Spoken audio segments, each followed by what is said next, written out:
Father जय जिनेंद्र कौशल्या के राम भाग 9 में आप सभी का स्वागत है।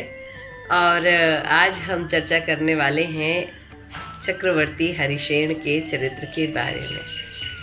दशानन एक बार ऊंचे चढ़कर अपने दादा सुमाली के साथ जिन मंदिरों के दर्शन करने के लिए जा रहे थे और जिन मंदिरों को देखकर उन्होंने पूछा कि दादा ये मंदिर बनवाए किसने? तो सुमाली ने कहा राजा हरिशेन ने इन्हें बनवाया है।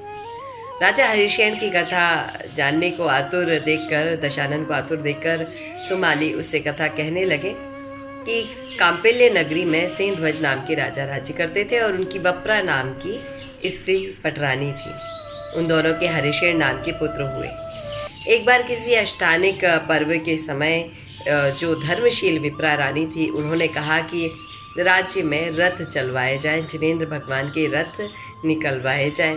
अब राजा जो धर्मध्वज थे, सिंहध्वज थे, उनकी महालक्ष्मी नाम की दूसरी गर्भिता रानी भी थी, जो बड़े अपने ही स्वाभिमान में, अपने ही अभिमान में रहा करती थी। तो जब वप्रा रानी की यह बात सुनी कि वह जिनेंद्र भगवान के रथ निकलवाना चाहती हैं, तो जो दूसरी रानी थी सिंहध्वज की महालक्ष्मी, वह कहने लगी नहीं, मेरे रथ पहले निकलेंगे। अब वप्रा रानी की वह सौत थी और इस तरह से वह उनके साथ व्यवहार करने लगी। तो इस तरह से ब्रह्मरथ नगर की गलियों पर वह अपने जो रथ है उन्हें पहले निकलवाने की बात करने लगी। इस बात से वप्रा बहुत दुखी हो गई। उन्होंने प्रतिज्ञा कर ली कि अगर जिनेंद्र भगवान का रथ शहर में, नगर में मेरी तरफ से मेरा रथ पहले भ्रमण नहीं करेगा तो मैं अन्न जल त्याग दूंगी, और जब तक भ्रमण नहीं होगा रथ का तब तक मैं अन्न जल ग्रहण नहीं करूंगी। माता की ऐसी दशा सोचकर हरिशेन ने सोचा कि पिता से कौन लड़ेगा, किस तरह से युद्ध करूंगा, यह सोचकर वह छोड़कर बाहर निकल गए। अब वह पहुंच जाते हैं अंगिरस ऋषि के शिष्य शतमन्यु के आश्रम में। वहाँ पहले से ही सुरंग से माता नागवती अपनी पुत्री के साथ शतमन्यु ऋषि के आश्रम में पहुंचती हैं। हरिशेन नागवती की पुत्री जो है उसे देखकर मोहित हो जाते हैं। अब इस मोह का परिणाम कुछ ऐसा होता है कि पहले ही ऋषियों ने बताया है नागवती की इस कन्या को कि तुम्हारा विवाह चक्रवर्ती के साथ ही होगा। अब तपस्वियों को जब यह बात पता पड़ती है, चूँकि हरिशेन उस समय कुछ भी नहीं है, न राजा है न चक्रवर्ती हैं, तो वह हरिशेन से बहुत क्षुभित हो जाते हैं। जब उन्हें पता चलता है कि नागवती की यह कन्या हरिशेन पर मोहित है, तो वह हरिशेन को वहाँ से निकाल देते हैं और वह घूमता हुआ सिंधु नगर में पहुँच जाते हैं।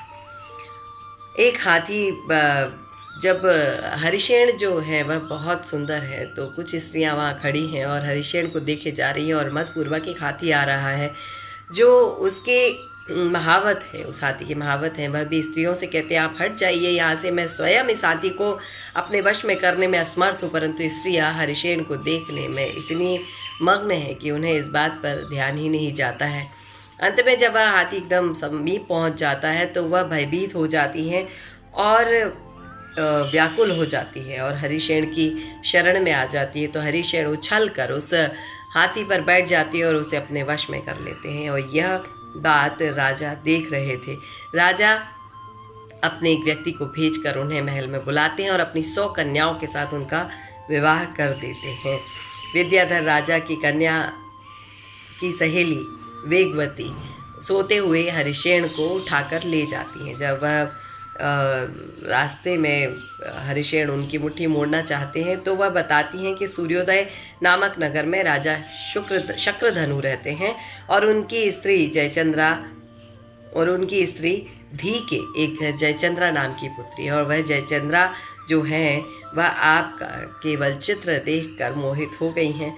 मैं आपको उनके पास लेकर जा रही हूँ। वहाँ आकर राजा शुक्रधनु और जयचंद्रा के लिए सूचना देती हैं और हरिशेन आ गए हैं यह बात बताती हैं।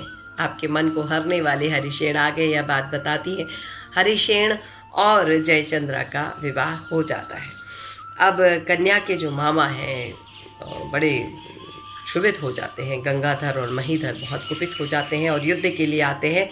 तो हरिशेन को रोककर शुक्रधनु स्वयं युद्ध करने के लिए उपस्थित होते हैं और हार जाते हैं। यहाँ पर हरिशेन जब सेना को हारा हुआ देखते हैं तो स्वयं उठकर युद्ध करने लगते हैं और शत्रु की सेना नष्ट हो जाती है। गंगाधर और महीधर भाग खड़े होते हैं। उसी समय पुण्योदय से हरिशेन के यहाँ चक्र रत्न प्रकट हो जाते हैं और हरिशेन राजा हरिशेन जो हैं वह 10वें चक्रवर्ती बन जाते हैं। अब जो नागवती की कन्या को कई वर्षों पहले वह छोड़कर आए थे, तो 12 योजन लंबी सेना लेकर वह तपस्वियों के उन आश्रम के पास पहुंच जाते। तपस्वियों को इस बात का पता चलता है तो वह बड़े भयभीत हो जाते हैं और हरिशेन की पूजा करते हैं। तो जो शतमन्यु के पुत्र जन्मजेय और माता नागमती अपनी कन्या हरिशेन को समर्पित कर देते हैं। दोनों का विधि पूर्वक विवाह होता है और चक्रवर्ती अपने कापिल्य नगर में वापस आ जाते हैं।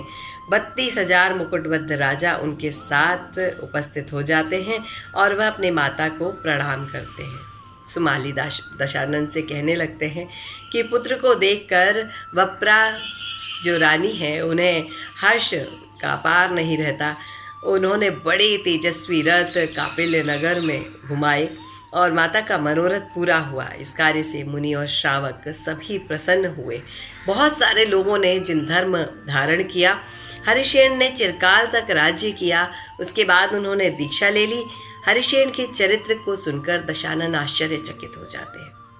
फिर दशानन संवेदाचल के समीप स्थापित संस्थित नामक जो पर्वत है उस पर अपना डेरा डाल देते हैं। अचानक एक भयानक एकदम पर्वत के समान एक हाथी वहाँ पर उपस्थित हो जाता है और गर्जना करने लगता है।